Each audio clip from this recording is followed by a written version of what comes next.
Olá, seja bem-vindo, você que está nos assistindo aqui ao 7º episódio da Conta Fecha, um podcast que surgiu aqui em nossa cidade, depois da gente participar de vários programas de televisão, escrever diversos artigos. As pessoas que estão ao meu redor falaram: Sérgio, monte um podcast, vamos falar para a população mais sobre educação financeira, mais sobre empreendedorismo, trazer pessoas que conseguiram fazer a conta fechar de alguma forma, pagando os impostos, controlando os custos e levando educação do comportamento financeiro para os empregados, para os alunos, enfim, para a comunidade. E hoje, está muito ligado com a educação financeira e tecnologia. Eu trouxe aqui o César Macegosa, que vai conversar conosco sobre tecnologia. Seja bem-vindo, César.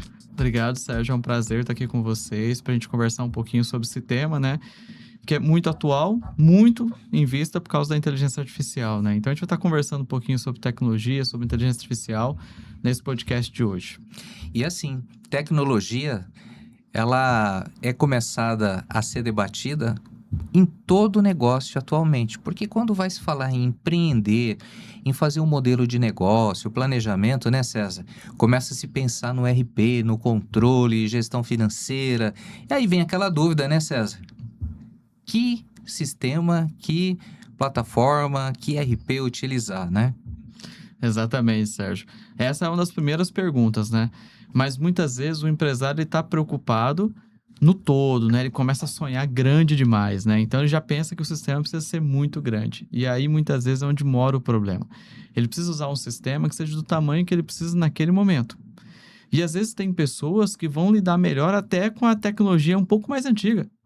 Controlar no caderninho, entendeu? O que entra e o que sai, isso é o básico. Mas, às vezes, quando ele vai utilizar um sistema que traz muitas funcionalidades, ele acaba se confundindo. Então, o menos, ele também é mais. E vocês vão entender por que eu trago primeira vez, para falar de tecnologia, o César. Que o César, ele vai mostrar aqui em algum momento que tecnologia não é só porque tem um computador, porque tem um software. É muito mais. Vem até o processo antes, O processo resulta na tecnologia final. E César, fala um pouquinho de você. Como é que você escolheu tecnologia para sua carreira? Porque tem muitos jovens assistindo o podcast, lá que Sim. Tá ali com 16, 14 anos, aquela euforia na cabeça, pensando o que eu quero ser, E você vai poder ser inspiração para algumas pessoas aqui, dizendo como vê a inspiração. Foi uma consequência? Conta um pouquinho aí para quem está nos assistindo. Eu tenho uma experiência de já ter trabalhado com meu pai desde os 8 anos, Ele acabou, por uma situação de insônia, montando uma empresa de tecnologia, de informática, na época que nem se falava do nome tecnologia ainda. Ele era da área de telecomunicações, montou essa empresa de informática e aí eu trabalhava com ele, montando computadores ali, fazendo instalações, até alguns trabalhos de suporte eu fazia nessa idade. Então, ali era diversão, não era trabalho, Então, aquilo me divertia, mas eu tinha uma aptidão maior para a área de exatas. E aí, muita gente entra hoje no curso de computação, nos cursos de sistema de informação, e acha que esses cursos de tecnologia é o quê? É internet, é rede social, e não é. E aí acaba se frustrando muito. Por quê? Porque é um curso de matemática aplicada. A base da tecnologia, da inteligência artificial, entendeu? Das redes sociais mesmo, é a matemática. E aí acaba se tornando um pouco difícil para algumas pessoas. Então, foi a partir dessa base matemática, que era o que eu gostava, era uma coisa que, para mim, era mais simples do que outras matérias, diferente de outras pessoas. Eu acabei seguindo a carreira de ciência e computação, que foi o curso que eu fiz na UFMT. Isso no Mato Grosso? No Mato Grosso. E depois da graduação, veio...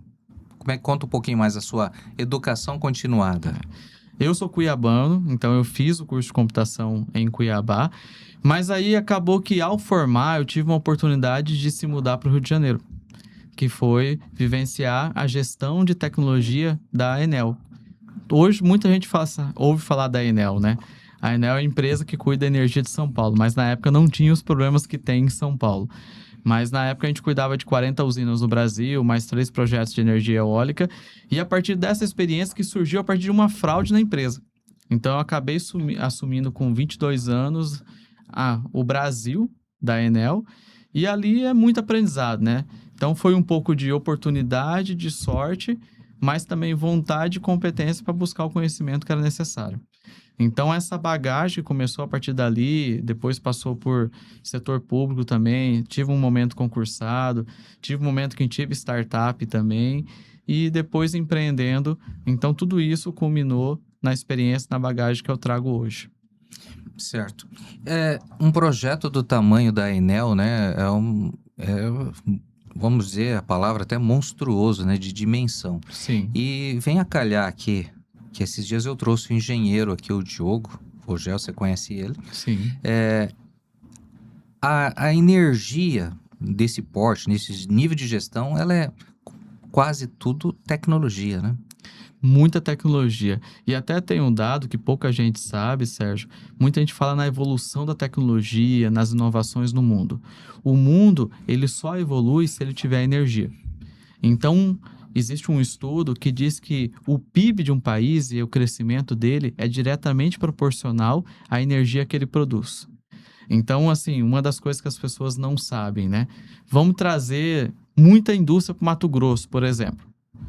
Não se consegue. Por quê? Porque não tem uma estrutura energética que consiga suportar todas as indústrias virem para cá. Então, é uma proporção que existe e é relacionado com o desenvolvimento da região, do país ou até do continente. Se a gente for olhar aqui Mato Grosso, de 1990, 85 para cá, o desenvolvimento primeiro veio a energia, né? Primeiro veio a logística para depois começar a vir a indústria. Então, um dos maiores ativos para o futuro, nós podemos estar seguros que é energia. Sim. A geração de energia. Com toda certeza. Até mesmo, por exemplo, na evolução da inteligência artificial hoje, por que ela não evolui mais rápido? Pode ser uma pergunta que muitos se façam. Porque ela usa muita energia para poder processar as informações. Então, assim, não existe energia infinita. Entendeu? A energia ela precisa ser processada, precisa ser armazenada para poder ser usada. E isso, muitas vezes, limita essa evolução da própria humanidade. Ô César, muitos jovens que estão nos ouvindo, né, pode estar pensando assim, se eu não dominar o inglês, se eu não conhecer o inglês, eu não posso ir para essa carreira. O que você fala sobre isso? O inglês, ele é muito essencial, né? Hoje, onde você vai, se você tem o inglês, você consegue abrir portas diferentes. Abrir mais portas. Então, o Brasil, por exemplo, eu falo português, então eu consigo viver no Brasil. Consegue. Mas se você quiser tornar o mundo maior para você, o que é isso?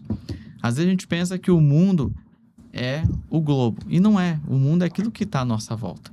E tem um tamanho isso. Mas se a gente consegue ter o inglês, esse mundo se torna um pouco maior. Porque as possibilidades também se tornam muito maiores. Então, o inglês, ele faz muito sentido. Às vezes, por exemplo, a gente tem hoje estrangeiros que estão no nosso estado, vindo para cá, entendeu? Produzindo, trazendo tecnologia. Se você é uma pessoa que domina o inglês, provavelmente você vai ser uma pessoa que pode entrar em contato com essas pessoas até oferecer um serviço, oferecer uma mão de obra. Isso é um exemplo claro de como o inglês pode facilitar. O trabalho compartilhado também, a distância vamos dizer, quando você monta um time, você hoje monta times, né, de trabalho e esses times são multilocais, né, estão em qualquer lugar do mundo, né? Então o inglês ele também cria essa aproximação, né? Sim, se você precisa montar times, entendeu, com pessoas de vários países, a língua oficial é o inglês. Até tem um caso na Enel que foi engraçado, porque a língua oficial era o inglês, a língua de base da empresa era o italiano. Mas a gente lidava com o pessoal de TI da América do Sul. E o pessoal não falava o inglês. Então isso gerava algumas confusões e gerou alguns problemas simplesmente por você não se adequar. Mas era um momento que a empresa estava se reestruturando para poder criar um padrão, né? E a sua passagem, conta aí pelos Estados Unidos, você fez uma especialização lá, uma imersão, o que foi? Primeira vez que eu fui para lá, eu tinha um projeto na área de eficiência energética, uma startup, e aí eu recebi um convite para ir passar 20 dias na região do MIT, Harvard, na região de Massachusetts. Uhum. Foi uma experiência incrível, né? Por quê? Porque a gente pôde perceber que, assim, muitas vezes a gente pensa que a gente está distante dessas pessoas, daqueles que estão lá nessas universidades, que a gente acha que as coisas só acontecem lá, mas a gente percebeu que a gente não está distante. A diferença é que lá as oportunidades são maiores do que as que acontecem aqui. Mas em relação à capacidade como pessoa, nós conseguimos competir de igual para igual com eles. É claro que às vezes a nossa caminhada é um pouco mais longa que a deles. Mas foi uma experiência incrível. A gente se relacionou com pessoas do Obama, do próprio governo, que tinham abertura para o empreendedorismo, com pessoas da direção do MIT, com a direção de Harvard, e pessoas totalmente acessíveis, independente do nível social, independente do nível de conhecimento, que é algo que muitas vezes a gente não percebe no Brasil. Então, no Brasil, o ego, muitas vezes, entendeu? Cria essas barreiras. Ô César, muitas pessoas, né, me procuram. Sérgio, eu quero um software, um aplicativo, eu quero um sistema para gestão financeira. Seja da pessoa física, seja da empresa, né? E começa uma procura, muitas vezes, que eu te garanto quase interminável, né? Porque que se apresenta é melhor do que o outro, é mais completo, é mais completo. Eu já tive mentorados que passou um bom tempo olhando, escolhendo, né, e para trocar ou para usar o primeiro e não tomavam a decisão. Primeiro que a conta muitas vezes não fecha no preço da aquisição. E aí os números vão ficando sem controle. Não sabe para onde vai cada R$1 e não sabe de onde vem. Isso é normal, César, quando a pessoa está lidando com tecnologia? É muito normal, Sérgio. E aí é um problema muitas vezes da área de tecnologia, que acha que consegue resolver todo e qualquer problema. Na escolha de um software, é muito importante o empresário ou o profissional que estiver responsável por isso não delegar o problema. O que é isso? Ele acha que escolhendo o software X ou Y vai resolver o problema dele. Só que, na verdade, o software tem que ser a ferramenta. Ele tem que ser o meio para responder ao processo do dia a dia como deve ser feito. Recentemente, nós fizemos uma auditoria em que a gente identificou que, por causa da cultura da empresa, como estava organizada a cultura, alguns registros não eram feitos da forma correta no sistema, resultando numa diferença de 100 mil ao final de cada mês em cada loja. Mas é culpa de quem? Do software? Entendeu? Não. É culpa do processo como ele estava acontecendo, que gerava aquelas informações erradas no software. E existia um desejo de trocar de software. Poderia-se trocar? Poderia-se, mas o problema continuaria. Então, muitas vezes, o empresário ou o gestor, ele quer delegar para o software. Só que o software ele tem que ser ferramenta para ele, tem que vir para resolver. E aí é onde muitas vezes a conta não fecha. Então, você que está nos assistindo, o processo ele é muito importante. O mapeamento da sua estrutura, a exemplo do caso aí, né? Sim. Não é o software que vai resolver, né? Ele é um concentrador, ele é um processador, separador, enfim, qualquer dessas palavras, mas a solução está ainda nas pessoas, né? Se uma pessoa coloca 1 mais 1, o software vai dizer que é 2. Sim. Né?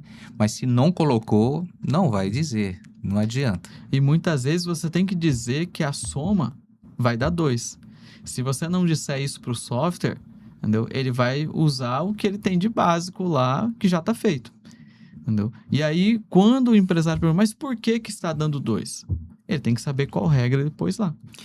Ô César, nesse momento que nós estamos, que a reforma tributária está chegando, implantando, eu já encontrei empresas que detêm software dizer, a partir da implantação da reforma tributária, o meu software dispensa que sua empresa tenha um contador para fazer a escrituração, para fazer toda a parte contábil fiscal. O contador vai precisar só para assinar. Falou isso.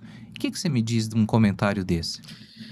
A gente está num período em que, muito devido à inteligência artificial, ela parece que deu superpoderes às pessoas. Entendeu? E é um momento muito crítico, porque a inteligência artificial, ela não é detentora da verdade. E isso tem levado as pessoas... A gente teve um momento cultural na sociedade que as redes sociais permitiram que todas as pessoas fossem felizes, né?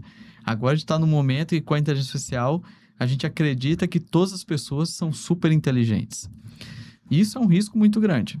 A gente já tem visto empresas que estão seguindo alguns caminhos que parecem mágicos, que estão cometendo alguns erros e voltando atrás.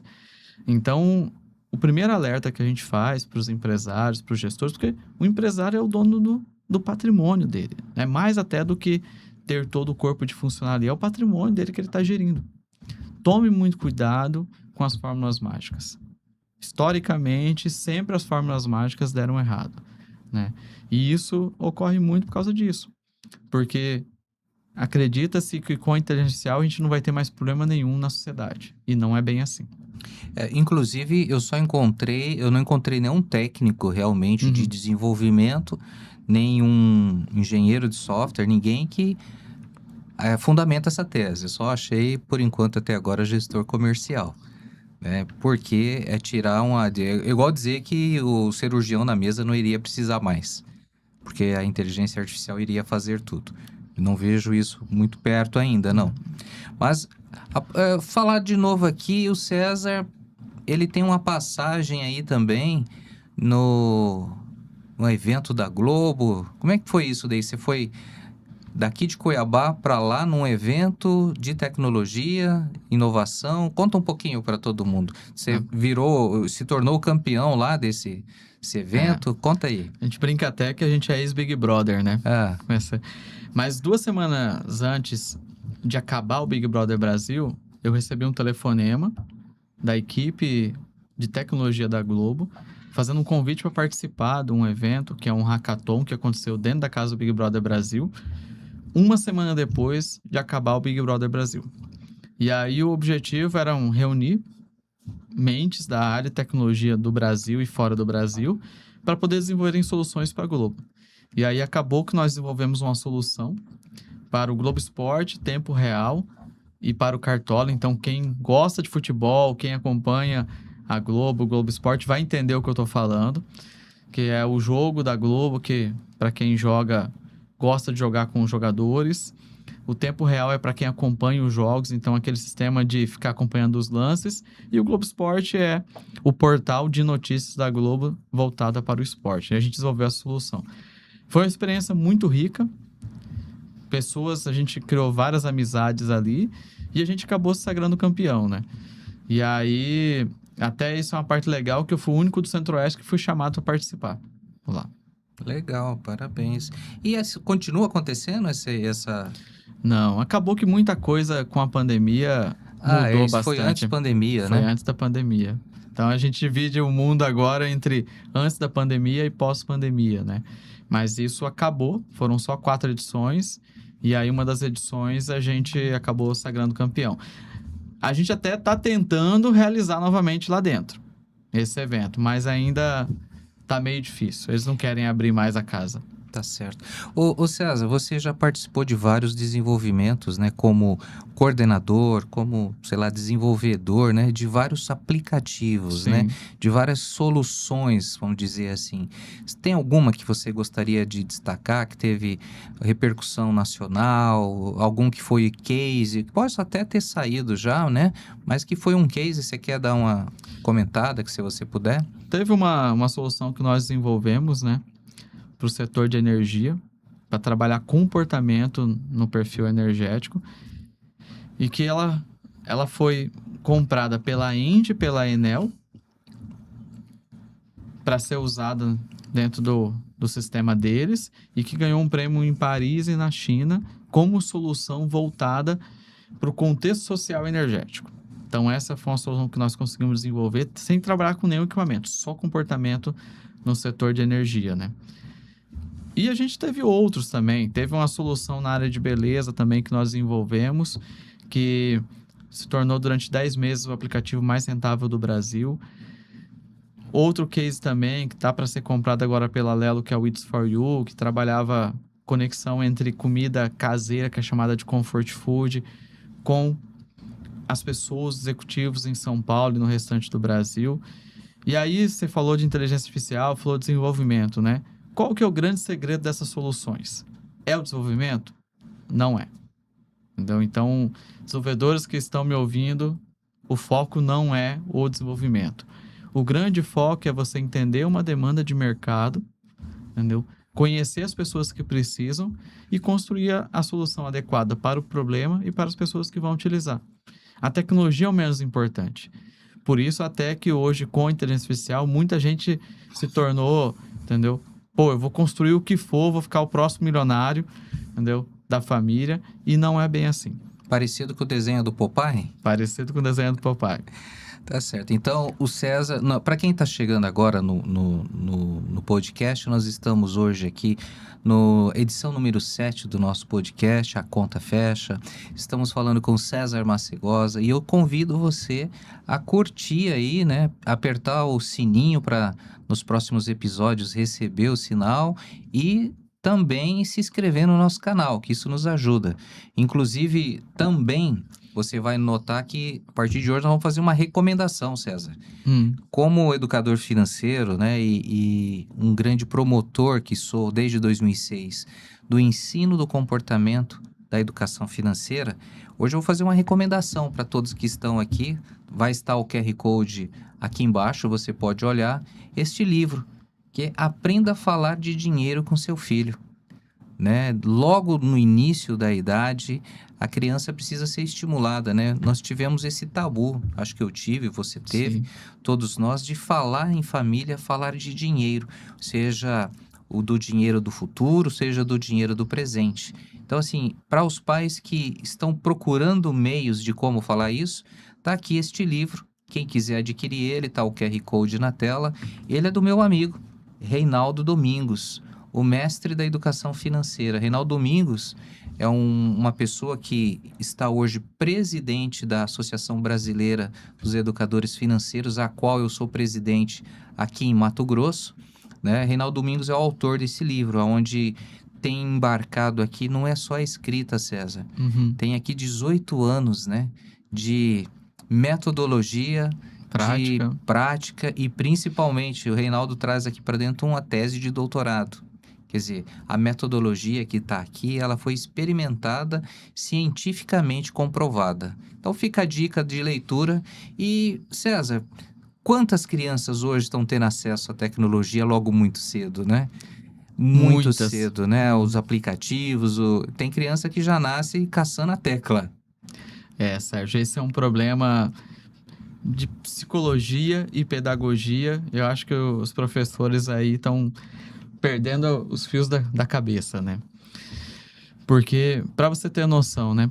Por que os filhos dos grandes empresários de tecnologia do Vale do Silício, eles estudam em escolas que não têm tecnologia?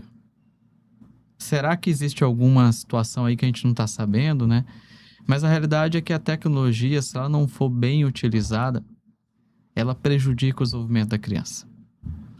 Tem gente, e aí o marketing, né? As empresas falam assim, não, entendeu? Se seu filho jogar videogame, ele vai ser super inteligente, ele vai desenvolver outras áreas, mas vai deixar de desenvolver áreas essenciais para a vida. Vai desenvolver áreas que não vão ajudar tanto nas situações corriqueiras do dia a dia. Então, muitas vezes, seu filho, por exemplo, ele tem dificuldade de falar com as pessoas. Por quê? Porque ele, às vezes, está conversando com um coleguinha no celular, em vez de dialogar, em vez de trocar uma ideia. E aí a gente percebe muitas vezes que tem crianças que têm dificuldade de pedir o que querem.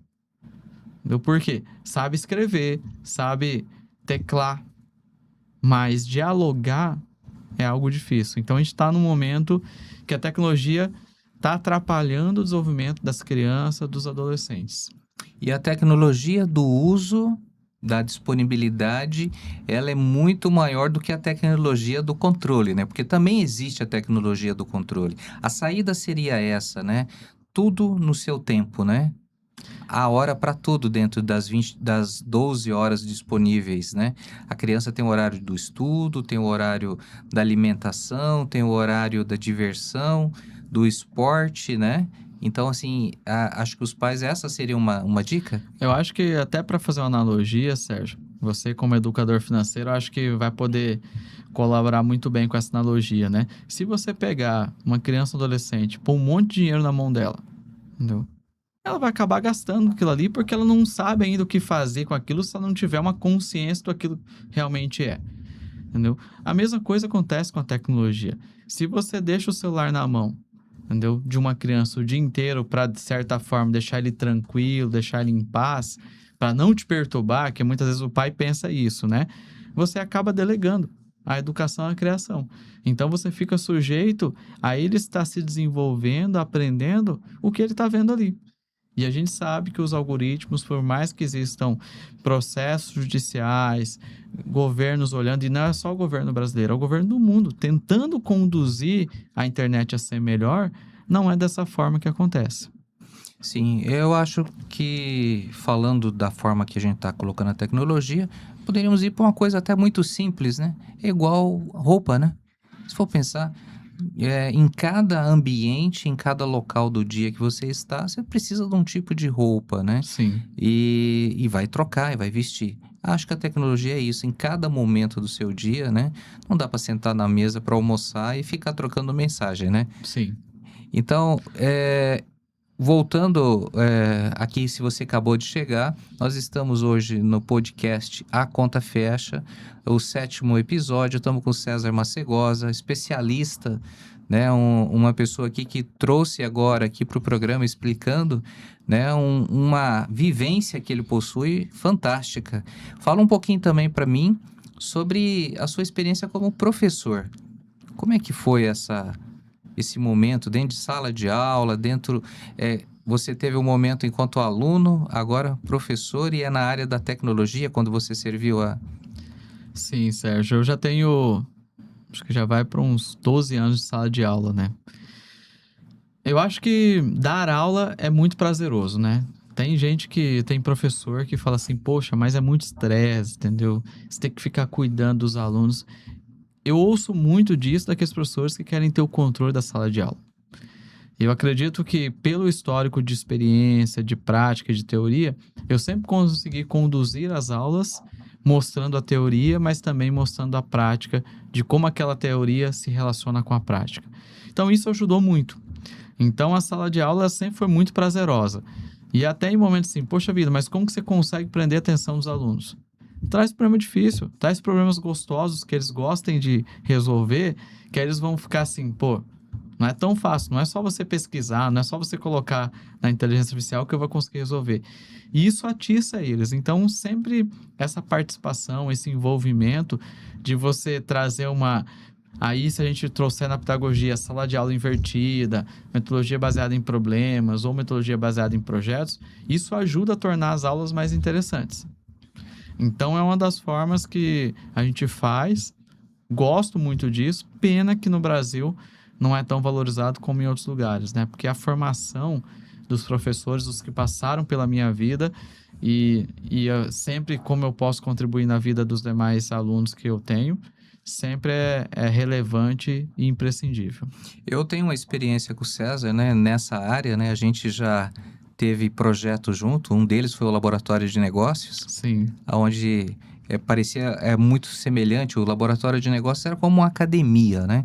A gente estava sentado, o César, responsável pela área de tecnologia, outros colegas específicos em cada área, e nós tínhamos ali o empresário mentorado, né? E o César sempre se mostrou muito competente nisso, levado essa bagagem que ele tem de enxergar, né, um negócio, enxergar uma encomenda, não só pela ótica do pedido, né, César? sim. Porque muitas vezes, eu imagino quantas vezes você sentou com alguém que queria fazer um aplicativo, né? Mas ele tinha ideia do aplicativo, mas não tinha ideia do negócio, como que aquilo iria resolver de fato e fazer entregas. Mas ele começou pela solução da tecnologia, não pelo problema que ia resolver. Exatamente. Isso acontece muito? Muito, Sérgio, muito. Todo mundo quer ter uma ideia de ser o próximo milionário, né? Então tem até acho que era um programa norte-americano, quem que vai ser o próximo milionário, né? Então todo mundo quer ser esse, né? E aí muita gente chega com a ideia, mas não traz a bagagem do esforço que é você criar um negócio. Entendeu? Que é você passar pelos momentos iniciais, que é você conquistar os primeiros clientes. Então, quando você olha a ideia, parece ser maravilhosa. Todo mundo tem. Se a gente passar aqui 5 minutos conversando, a gente vai ter alguma ideia de fazer alguma coisa.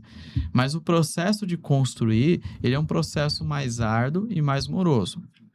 E ele precisa estar atento por parte das pessoas. Então, quando a gente trabalhou com o laboratório, a gente trazia um pouco da expertise somada para poder ajudar esses empresários a poderem ter um olhar mais fácil. Não quer dizer que a jornada seria fácil, mas eles pudessem ter uma luz no fim do túnel para saber onde eles poderiam realmente chegar.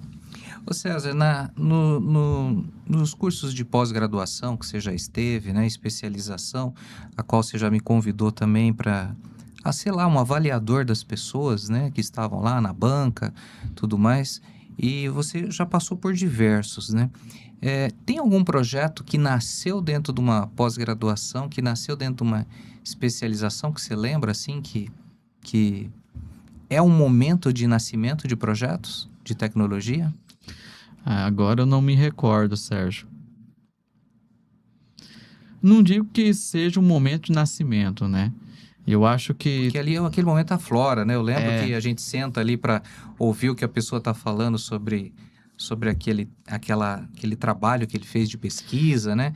Talvez ele não enxergue tanto problema que ele está apontando e poderia ter soluções, né? Sim, mas seja na pós-graduação, seja nos eventos que a gente organiza, nas jornadas de inovação, né? Que a gente cria esse despertar, a gente sempre percebeu que as pessoas que desenvolveram algo foram aquelas que estiveram dispostas. Às vezes a pessoa passa por aquele momento ali, ela se energiza, entendeu? Pô, vou criar algo. Só que quando ela começa a ver as dificuldades, ela para. Então, aqueles que se mostraram dispostos, entendeu? Agora, recentemente, teve uma reportagem de uma empreendedora mato-grossense, eu lembrei agora, que o trabalho de TCC dela foi fazer produtos veganos para beleza. E aí ela começou desenvolvendo e agora está ganhando o Brasil e o mundo. Acabou de sair na Pequenas Empresas, Grandes Negócios, fruto de pesquisa. E aí muita gente deprecia a pesquisa. Só que tudo que você vai fazer, você precisa ter conhecimento, você precisa ter bagagem. Então a pesquisa, ela ajuda você a se aprofundar naquilo e diminuir os erros. Então, quando a gente conduz as jornadas, a gente ajuda o pessoal a experimentar mais. A gente fez um processo com os funcionários do Sebrae, onde eles desenvolveram os projetos de inovação interna, né? E aí o Sebrae ensina, né? Mas a gente instigando eles, ele falou, pô, a gente já fez. A gente analisava os projetos e ainda tinha profundidade para chegar. E aí, quando eles chegaram na profundidade, eles criaram um problema para os gestores, porque eles conseguiram construir projetos que vão ser relevantes. Talvez não consigam implantar todos ao mesmo tempo, mas vão ser relevantes, porque eles dominaram o que eles queriam fazer. Gente, isso está bem aliado ao ensino do comportamento da educação financeira, porque todas as vezes que a gente começa a pensar em como educar financeiramente o nosso colaborador, a gente começa a pensar em gerar economia. Uhum. E eu costumo dizer, não pense por aí, pense em gerar novas receitas, que é o que aconteceu nesse projeto, né? Então, planejar e orçar, a gente começa a estimular o quadro de funcionários a encontrar novas ideias, a buscar alternativas, né? Não só cortar despesas, né? Mas sim como aumentar a receita. Então, comece o seu planejamento financeiro pensando o seguinte, como aumentar receitas, não como cortar despesas. Porque quando você aumenta, tem várias despesas ou várias receitas que quando você aumenta ela não gera necessariamente uma despesa. Sim. Né? Vamos lembrando ali do laboratório de negócios, né, que foi fantástico aquela época que a gente esteve junto nesse projeto, e ali passou vários empreendedores de Mato Grosso, não vamos nem dizer de Cuiabá, né, pela nossa mentoria, pela a nossa aceleração que aconteceram, e naquele momento eu vivi ali o Personal Bank, né, César? Também era o aplicativo que a gente tinha de conta digital, e muitas pessoas nos procuravam ali tentando vender ideia, né?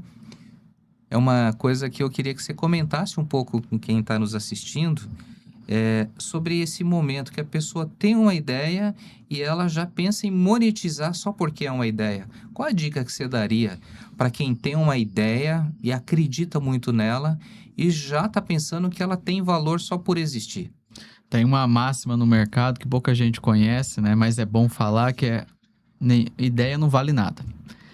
Estudos dizem que quando você teve essa ideia, outras 4 pessoas já estão tendo a mesma ideia no mesmo momento no mundo. O que realmente vale é a execução.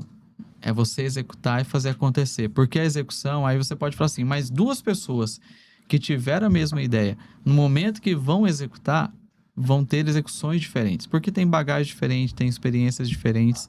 Então, se você tem uma ideia, começa a desenvolver ela, começa a experimentar. Porque às vezes você pode construir o próximo grande negócio. E aí, quando você fala de aumentar receitas, né? Não fique buscando perguntar para a inteligência artificial.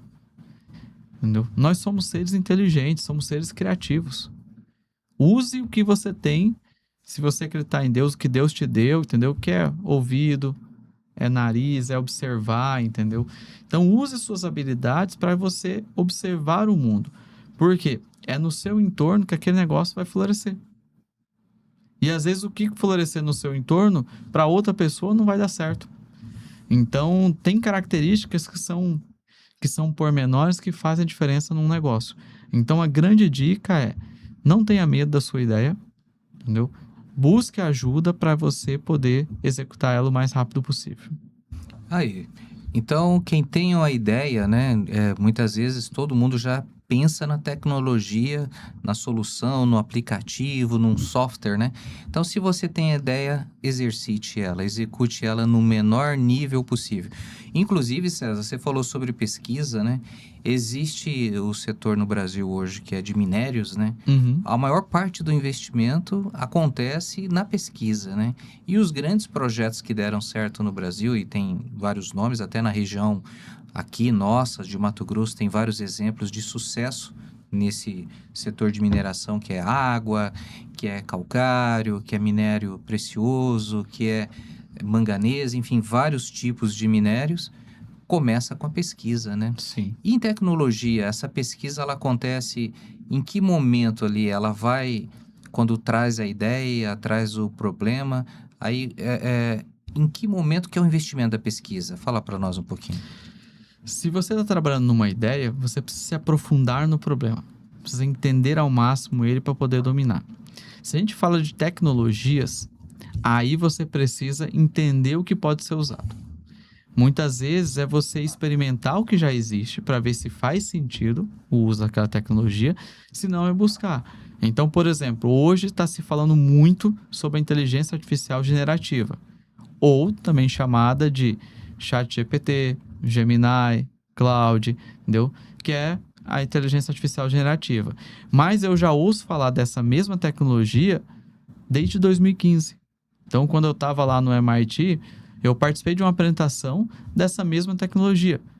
Tanto até que os mesmos erros que aconteciam naquela época aconteciam hoje. Por quê? Porque eles estavam pesquisando, estavam buscando desenvolver. Então, as coisas não acontecem do dia para a noite. Isso aí é só influenciador de Instagram que vende essa ideia. Entendeu? As coisas têm um processo de desenvolvimento. Então, é importante, quando você vai desenvolver um negócio, entendeu? Seja algo mais profundo, né? Tem um nome que a gente fala que é hard science, né? Que é quando você vai trabalhar tecnicamente alguma solução nova, ou um negócio mais tradicional que você já tem outros exemplos. Você precisa se aprofundar. Exemplo, né? Quero montar uma padaria. O que você faz? Você vai visitar outras padarias para ter ideias. Entendeu? Quero desenvolver uma solução nova. Você vai tentar buscar com algo que não existe, você vai buscar em artigos, buscar o que o pessoal está pesquisando. Então, o que a gente usa hoje já foi estudado há muito tempo atrás. Por isso que a gente está podendo utilizar de uma forma mais tranquila. Quer dizer, o primeiro que fizer é o que começa a entender se dá para repetir e fazer melhor, né? Exatamente. Tá. E como é que está o setor hoje de formação, César? Você se formou lá na UFMT. Como é que está hoje a academia para quem pensa em entrar nessa carreira de tecnologia, já que hoje nós estamos falando de geração de energia em Marte, estamos falando de data center em órbita, né? Então, é uma carreira que, como você mesmo disse, né? Pela inteligência artificial vai ter muita demanda para essa atuação, tá? O setor de estudos, né? O grande problema, eu acho que hoje nos estudantes não é o ensino. Entendeu? O grande problema é a ansiedade. A ansiedade de querer formar rápido, entendeu? De querer fazer as coisas acontecerem imediatamente. Mas, para vocês terem ideia, quem são as pessoas que estão utilizando melhor a inteligência artificial? Os mais novos ou os mais velhos? São os mais velhos. Porque os mais velhos têm bagagem para poder conversar, para poder dialogar com a inteligência artificial e têm paciência, coisa que os jovens não têm. Então, se você quer construir grandes coisas, você precisa desenvolver uma bagagem. Você precisa estudar a base para poder entender. Então, por exemplo, hoje na empresa, um dos grandes custos que a gente tem é corrigindo softwares que foram desenvolvidos usando IA. Porque a pessoa não se aprofunda no conhecimento para poder fazer aquela solução, não se aprofunda, entendeu? Na teoria de como deve ser construído e gera alguns problemas que a IA não vai resolver, porque ela tem naturalmente os seus problemas, os seus erros que ela comete. César, quem faz hoje uma solução? Eu vou chamar de solução porque eu não sei se é um software, tá? Deixa eu até você à vontade de explicar. Mas eu já encontrei pessoas que usando o Cloud, conseguiu desenvolver uma solução robusta, que entra no WhatsApp, que responde mensagem, que entra dentro dos arquivos, separa arquivos, vai no software, no RP, digita a senha, loga, baixa arquivo, sobe arquivo e tudo isso. Isso aí é mais ou menos igual se eu der o meu dinheiro para guardar na gaveta do vizinho lá, quer dizer, eu confio nele, ele está guardando, está tudo certo, mas a casa dele pode ser roubada e levar meu dinheiro? Exatamente. É a mesma coisa eu deixar toda a minha solução dentro do data center lá, do cloud, dentro da nuvem? Como é? Fala um jeito que as pessoas possam entender isso daí. Você consegue ter desenvolvimentos hoje garantidos de base dentro do cloud, entendeu? O que é de base? Você consegue fazer uma solução simples lá, entendeu? Mas é uma solução que tem muitas arestas abertas. E aí, muita gente não entende ou não sabe, entendeu? Mas os seus dados que você coloca ali podem estar abertos para o mundo, entendeu? Aí, daqui a pouco, é o seu telefone que está saindo fora, é uma senha de banco. Então, assim, vou colocar o cloud para poder olhar a minha conta bancária. Olha o risco que você está correndo, entendeu? Por quê? Mas o cloud é confiável. Nenhuma solução é confiável. Por que que antigamente a gente já viu isso nos tribunais, entendeu? Facebook, Instagram, né, que são da mesma empresa, Microsoft, sendo punidos porque pegavam os dados das pessoas. Você acha que a inteligência artificial não está pegando seus dados? Então, até uma recomendação. Você, como empresário, não deixe, entendeu, que as pessoas utilizem as IAs, recomende a não colocar informações sensíveis. Entendeu? Porque você não sabe. Eu já tive a situação que uma pessoa estava num estado e outra pessoa estava em outra, desenvolvendo projetos que nem uma não sabia do projeto da outra, mas sabia que tinha uma noção do que a outra pessoa estava fazendo. E perguntou, falou, você está fazendo alguma coisa com o cloud? Pô, eu escrevi isso aqui. Apareceu para outra pessoa a informação. Mas apareceu por quê? Porque aquilo aí virou base de dados. Então, a construção com o cloud é possível? É. Só que aí também vem outros estudos que já estão dizendo. Será que realmente você está otimizando o tempo? Uma pessoa que não sabe programar e aí usar uma ferramenta como inteligência artificial, para ela vai ser uma mil maravilha. Provavelmente ela vai achar que ela está desenvolvendo tudo que ela não conseguiria fazer antes. Mas para aqueles que já conhecem, pode ser que a inteligência artificial esteja até atrapalhando, levando mais tempo para fazer o que eles fariam se eles não utilizassem ou utilizassem de uma forma mais simples, só como auxiliar. Você quer dizer então, César, se uma pessoa baixar os termos ali, as condições gerais da assinatura que ele paga e ele lê todas as condições ali, talvez ele não compartilhe mais? Talvez ele nem use. Talvez ele nem use. Então, a dica para você, baixa as condições gerais, lê ali o compromisso de suas obrigações, quais são as condições gerais para você entender. É mais ou menos assim, né? Seria um grande CD, todo mundo guardando o estoque no mesmo lugar e acreditando que essa separação está tudo separadinho. Exatamente. Aí você colocou o caso, por exemplo, de dar acesso ao cloud para poder organizar os arquivos daquela pasta. Só que você não dá permissão somente àquela pasta, você dá permissão ao seu computador inteiro. E quem que está feliz com isso? O cloud. E nós podemos separar isso para não gerar nenhuma uma ebulição, né, César? Uhum. Quando o César está dizendo aqui que você usar o IA para desenvolver algo que você criou, você tira e vai usar esse código fora, é uma situação. O que ele está falando, para quem precisa entender, é de fazer a solução, é de deixar toda essa solução lá dentro e operando dentro dessa plataforma de IA, né, César? Exatamente. E aí você corre muitos riscos que as pessoas muitas vezes não entendem, não conhecem. E depois, quando acontecer, não tem mais volta atrás. Perfeito. Ô César, muitas vezes as pessoas, elas me procuram, né, procurando planejamento financeiro, porque quer desenvolver um projeto, e sempre alguém quer desenvolver um software. Uhum. E aí a gente coloca ali, bate um papo. Você já teve comigo em clientes com esse objetivo, né? E eu queria que você falasse para o cliente que está ouvindo aqui agora, que tem esse mesmo sonho. Eu quero fazer o software, mas eu queria que ele fosse meu. Eu quero fazer um gestor financeiro, mas eu queria que fosse para mim. Faz sentido? A conta fecha para quem quer fazer um software de gestão, pensando só na empresa dele, sem pensar em criar uma empresa de tecnologia para vender software? Depende muito da capacidade financeira, né, Sérgio? Do que ele quer fazer. O sonho todo mundo tem, né? Mas, assim, às vezes você olhando soluções que já existem, pode ser mais interessante do que você construir o seu próprio software. Não, César, o meu jeito de fazer é diferente, entendeu? Ninguém faz desse jeito. Tudo bem, construa a sua solução. Mas talvez até seja interessante você revender a sua solução. E aí tem estruturas como, por exemplo, você criar uma empresa para poder absorver aquela tecnologia, também é mais interessante, e aí por questões tributárias, fiscais, para você poder absorver essa tecnologia. Então, tudo isso é uma estrutura que a gente consegue te ajudar a olhar e fazer da melhor forma. Mas da melhor forma não quer dizer que você vai gastar tudo que você precisa, porque às vezes você nem tem capacidade, nem precisa gastar. Mas as pessoas olham e falam assim, eu queria ter. O querer todo mundo quer, né?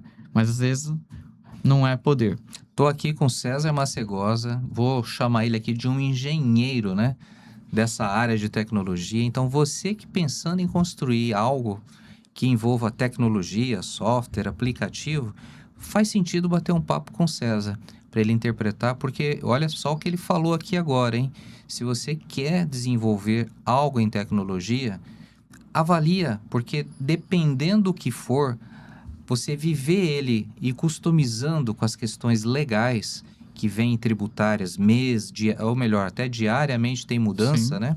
A customização legal te implica em muito investimento, né, César? Que se for uma coisa só para sua empresa, não for para vender, porque, né, o que eu sempre falo, é diferente, tem muita coisa que é diferente, pô, então prepara e vende, né? Sim. Prepara e vende para outros também. Um outro erro também, e aí falando das soluções prontas. Às vezes o empresário, ele olha para a solução pronta num primeiro momento, que ela é mais barata, só que ele vai querer fazer muita modificação, que a gente chama de customização. E às vezes, dependendo do que você estiver querendo fazer de customização, pode se tornar mais caro do que você construir um software.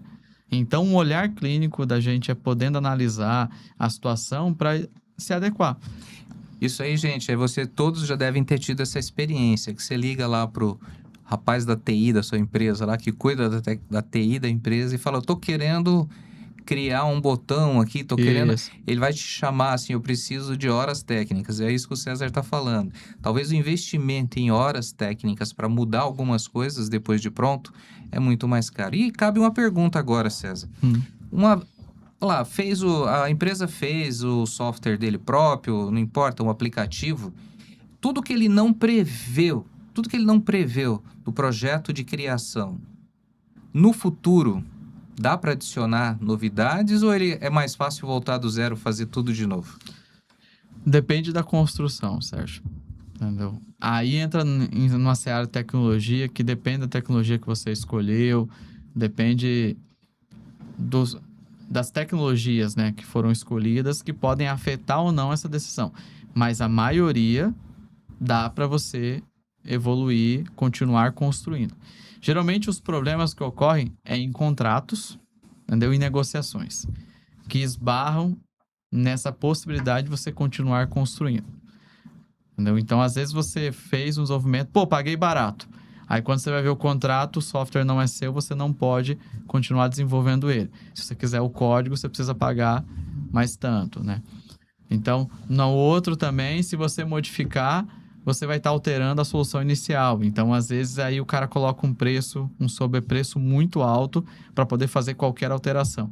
Então, tudo isso não é só tecnologia, envolve a parte também contratual e da negociação que foi feita. Aí nós estamos falando já, que vai ser um tema do próximo programa, né? Que é sobre o preventivo jurídico, né?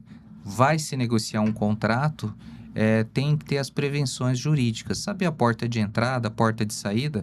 E eu vou fazer uma brincadeira aqui. Isso é igual você construir uma casa, gente, isso que o César está falando, e não ter a planta e não ter o projeto arquitetônico, né? Sim. Você construiu a casa e você não sabe que parede você pode quebrar, porque não sabe onde está a coluna, não sabe por onde passa o cano. É mais ou menos isso que o César quis dizer aqui agora, voltar para trás para conversar com o arquiteto. Ele pode te fazer uma cobrança, ou você não encontra mais ele, ou ele não tem esses dados e você tem uma solução que é mais fácil fazer do zero. Sim, Sérgio. E até é uma questão cultural, né? Então, assim, se a gente comparar, a gente gosta muito de olhar para os Estados Unidos, né? Então, assim, o brasileiro, ele gosta de fazer muito. Então, ele vai lá e faz, entendeu? Ele não planeja nada, vai lá e faz. Isso é a parte boa. O americano, ele é diferente. Ele planeja nos mínimos detalhes para aí sim começar a executar. Às vezes demora muito para poder executar. Então, são características diferentes de cultura. Então, para o brasileiro, para ele poder melhorar, é bom planejar um pouquinho mais, entendeu? Se organizar um pouquinho mais, estudar um pouquinho mais, porque isso vai ajudar na execução dele. Vai melhorar a execução dele. Se a gente puder pegar um pouquinho do exemplo americano, né? Certo. Ô César, e quem mexe com tecnologia, quem atua nessa área, né? Quem atua com tecnologia, precisa oscilar, né? Precisa fazer alguma coisa, porque o estresse, né? Ele não é muito tempo em tela, é muito Sim. ouvindo problemas, né? Porque você está ali ouvindo os problemas do seu cliente e tentar encontrar na tecnologia alternativas, né?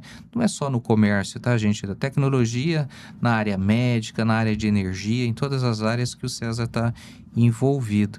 Como é que o César oscila? Fala aí, o dia a dia. Na verdade, eu uso muito o esporte, né? O esporte é uma forma de aumentar a resiliência para poder suportar situações de estresse, né? Porque a área de tecnologia é até engraçado, né? Eu sempre trabalhei para que as soluções não dessem problema.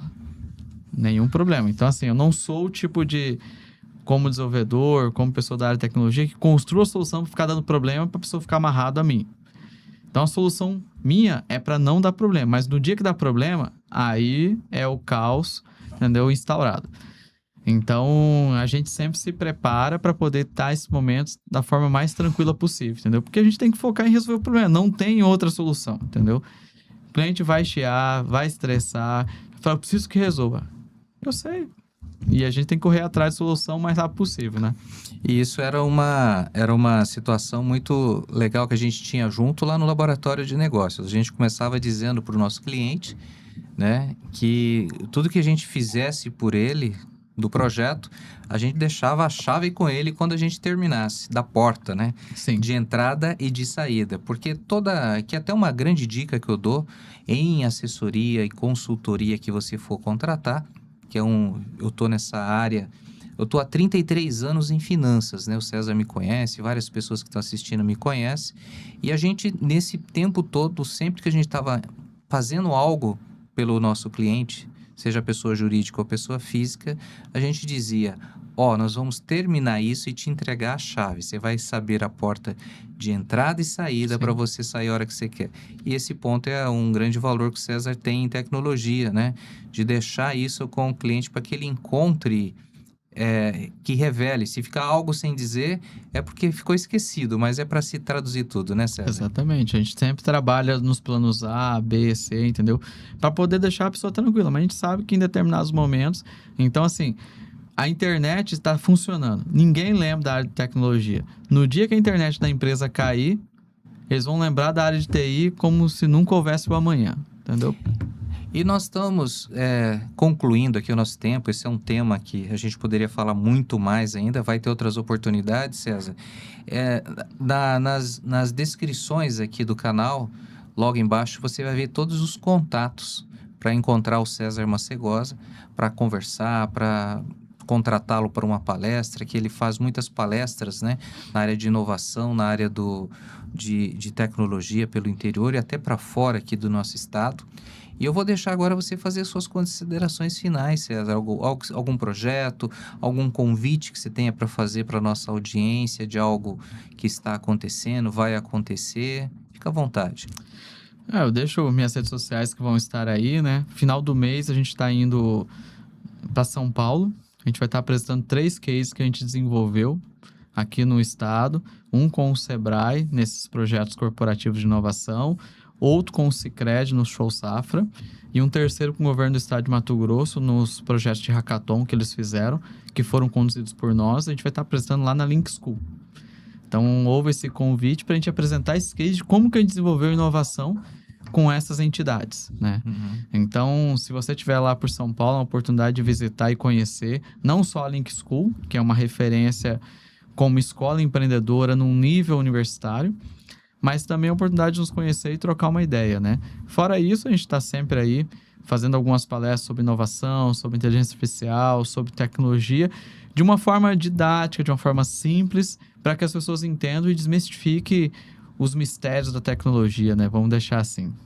Perfeito. Gente, e uma novidade muito interessante, no último dia 16/7, foi aprovada em Brasília, no Senado, a primeira lei que adiciona o ensino de educação financeira de forma transversal e em todas as matérias, César. Né? Algo que já desde 2017 já era opcional, né? Já se poderia estar ali na BNCC e todo mundo poderia colocar isso como uma matéria específica, como de forma transversal.